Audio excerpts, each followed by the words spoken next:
De retour dans l'Africa News, nos éditorialistes Gemal Taleb et Daouda Tal sont toujours avec nous et tout de suite c'est le dossier du jour.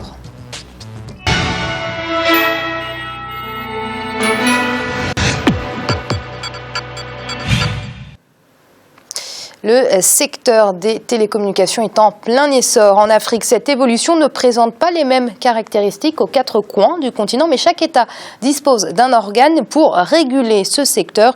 Comment se fait concrètement cette régulation? Les entreprises de télécommunications respectent-elles vraiment leur cahier des charges?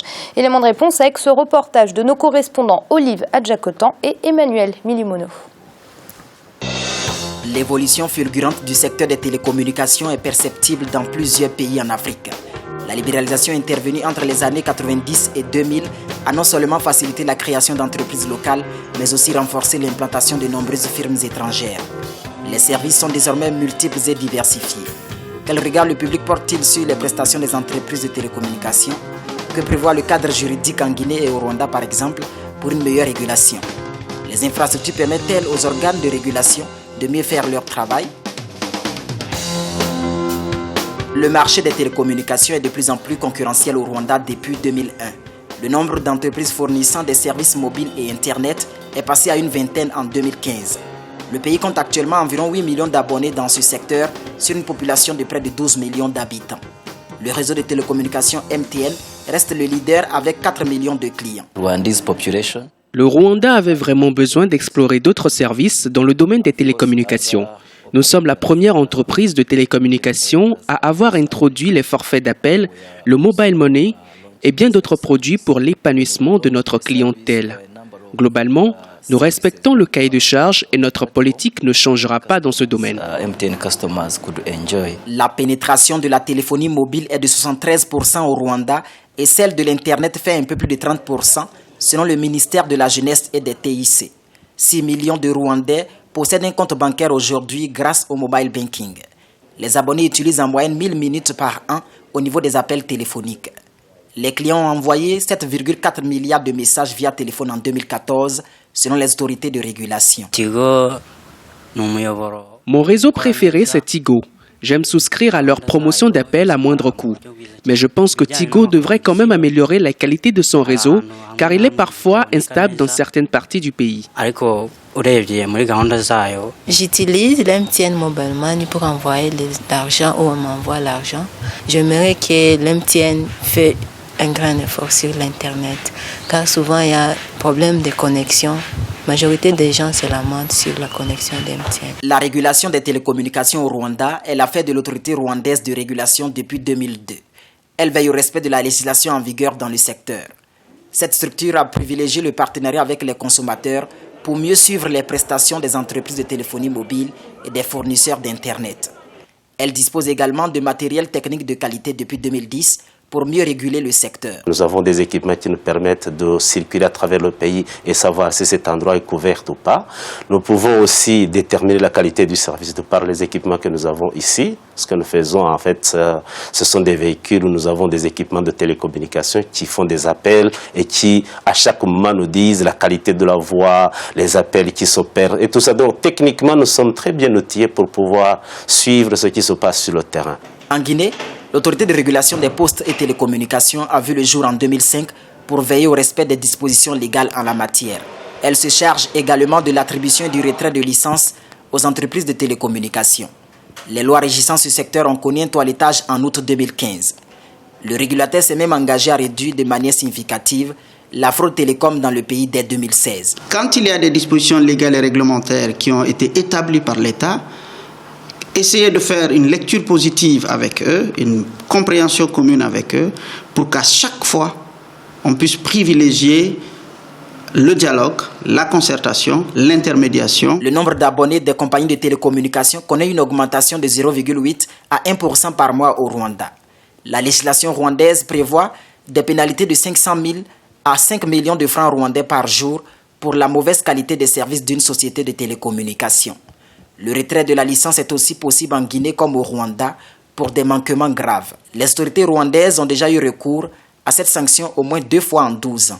Le retrait de la licence, c'est une sanction extrême. D'habitude, ce que je veux dire ici, le plus important, c'est d'avoir une bonne législation. Quand la législation est bien faite, elle prévoit différentes étapes pour sanctionner. Nous avons pour objectif de passer une année sans sanction. Parce qu'à chaque fois, nous sommes amenés à sanctionner. C'est un aveu d'échec. Ça veut dire que nous avons échoué à nous entendre. Et nous œuvrons, eux et nous, à faire en sorte qu'il y ait toujours une possibilité pour qu'on puisse s'entendre. Les autorités de régulation jouent donc le rôle d'arbitre pour un développement harmonieux des technologies de l'information et de la communication au Rwanda comme en Guinée. Elles veillent surtout à l'application des lois en vigueur. Grâce à des infrastructures adéquates, ces structures permettent aux sociétés de télécommunications d'offrir des services de qualité à la clientèle. Mais le principal défi reste l'adaptation des législations à l'évolution fulgurante des TIC. Daouda, le potentiel de croissance du secteur des télécommunications est énorme et on a l'impression que cela profite plus aux opérateurs étrangers. Oui, c'est ce qu'on peut constater dans la plupart des pays africains, effectivement. Mais bon, cela a quelques explications. Donc, les opérateurs historiques ont été des opérateurs étrangers, finalement, souvent issus d'entreprises d'anciennes puissances coloniales. Mais bon, il faudrait effectivement que cela change, parce qu'on a en Afrique les capacités, l'expertise qu'il faut, et même les moyens, je dirais, dans un certain nombre de pays en tous les cas, pour mettre en place des opérateurs téléphoniques nationaux. Mais bon, ça existe aussi, hein, quelque part, parce que quand on voit la libéralisation est en marche, donc avec cette libéralisation qui est en marche, il y a moyen d'avoir de nouveaux acteurs nationaux qui émergent dans le secteur, parce que c'est vrai qu'aujourd'hui, on le constate au Rwanda, on le constate ailleurs, ça reste largement dominé par des opérateurs étrangers, et d'ailleurs parfois ce qu'ils font sur place peut être critiqué d'un point de vue des tarifs de communication, d'un point de vue de la fiabilité des réseaux, et j'ai envie de dire, il est temps que les autorités de régulation des télécommunications et parfois des postes puissent intervenir pour réguler ce secteur comme il faut en termes de tarification, en termes d'accès à un réseau fiable, puisque le potentiel il est là. Je pense que vous avez dû en parler en début de semaine, hier. Le potentiel est là, l'accroissement du marché est incontestable. Donc le tout, c'est quand même de pouvoir doter de moyens suffisants à ces agences de régulation pour qu'elles puissent faire le travail, et puis parce qu'une agence de régulation, c'est le contrôle de ce qui se passe, c'est protéger les consommateurs, c'est attribuer des licences de télécommunications, etc. Et donc, suivant un cahier des charges, si le cahier des charges n'est pas respecté, il est tout à fait normal que ces organismes puissent intervenir, puisqu'elles sont dotés la plupart du temps d'une certaine autonomie, et c'est des institutions quasi juridictionnelles parfois. Donc à ce niveau-là, il faut aussi sensibiliser les consommateurs pour qu'ils puissent les saisir davantage, afin que ce secteur puisse profiter, en tout cas contribuer pleinement au développement du continent. Ça me paraît impératif. Gemal, comme nous l'avons vu dans le reportage et comme Daouda l'a évoqué, il y a un véritable problème de régulation au niveau du secteur des télécommunications. C'est en tout cas ce que les spécialistes racontent, et c'est manifestement ce que nous sommes capables de remarquer. On le disait ici hier, c'est le continent africain de façon générale, mais le continent africain ne veut rien dire. Il y a 54 pays et les réalités sont différentes et totalement disparates d'un pays à un autre. Nous allons donner des généralités sur des choses qui ne sont hélas pas tellement générales, même si souvent les problèmes se ressemblent dans beaucoup de pays et les problématiques posées pour se régler tel ou tel problème sont à peu près les mêmes.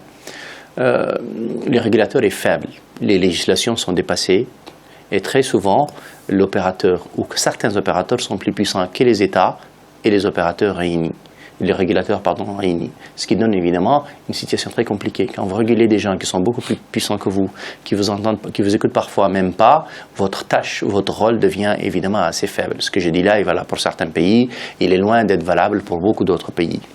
Et donc, résultat de l'affaire, c'est que nous avons des réseaux dépassés, nous avons des opérateurs parfois pléthoriques, parfois dans un petit pays vous avez 3, 4, 5 opérateurs. Et Cela ne donne pas pour autant un réseau de bonne qualité, ne donne pas un service de bonne qualité, ni une politique commerciale, et encore moins une qualité de réseau jouable. Et souvent, quand vous téléphonez sur le continent africain, c'est une faiblesse. Et puis on a inventé ces dernières années, ces dernières décennies, en tout cas ces dernières décennies, une chose nouvelle, c'est ce qu'on appelle le gateway international. En fait, la taxation qu'on impose désormais à nouveau, c'est les opérateurs, c'est l'actif de communication entrant. C'est-à-dire en gros que Daouda et moi, quand nous voulons appeler la Mauritanie ou le Sénégal, je ne sais pas si c'est le cas en Mauritanie ou au Sénégal, je donne des exemples, c'est tout.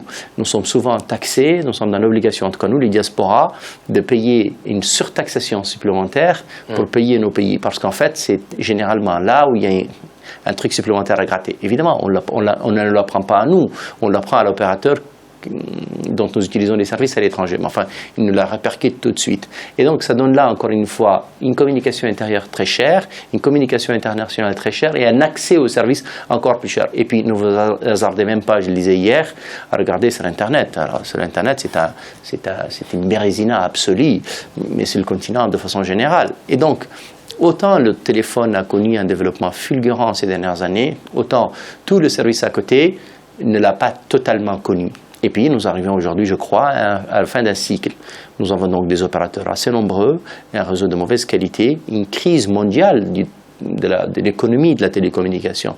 Parce que ça demande des investissements assez lourds, ça demande un peu plus de nettoyage nécessaire dans le réseau lui-même, dans les opérateurs, dans la politique commerciale, dans la régulation. Et tout ça n'est pas fait parce qu'encore une fois, les États sont faibles et que les marges obtenues par les opérateurs sont telles qu'il n'y a pas d'investissement qui est fait. Et donc nous faisons face à une difficulté nouvelle auxquelles les États, les régulateurs doivent, de mon point de vue, faire face. Enfin, après, la situation n'est pas la même. Vous prenez un pays comme la Tunisie, il y a 3 opérateurs.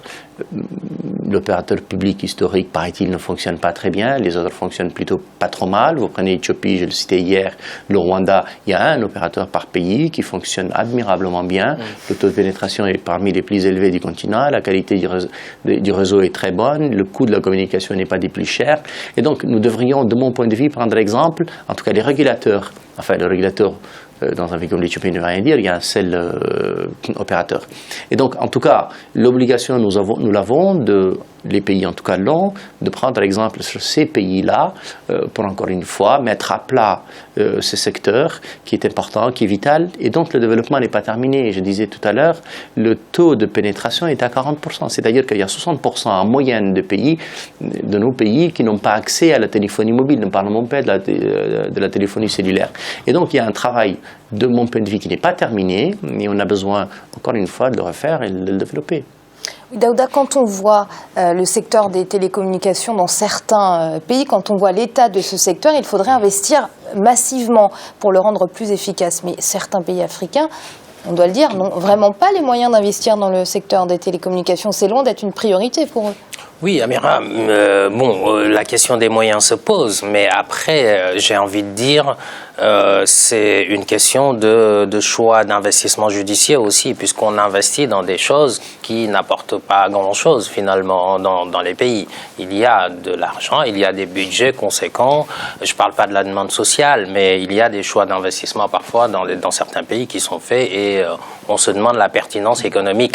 Maintenant, donc si on met, comme on le sait, c'est un marché qui va grandir. Donc un État peut très bien décider de s'associer avec des privés nationaux pour mettre en place ou internationaux. Oui, ou internationaux, c'est tout à fait. Donc je pense que et là, pour le coup, le retour sur investissement de l'État peut être très conséquent comparé à d'autres choix d'investissement que l'on fait dans certains pays.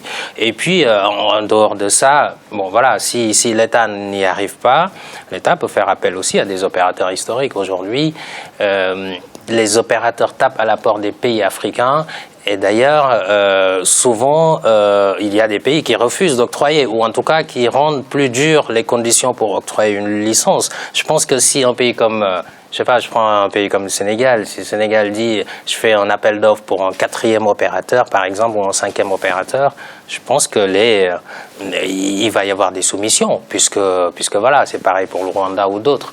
Donc le marché est là, donc le tout c'est de s'organiser pour rendre cela possible. C'est l'heure de marquer une nouvelle pause. On se retrouve très vite pour la suite de l'Africa Newsroom. À tout de suite.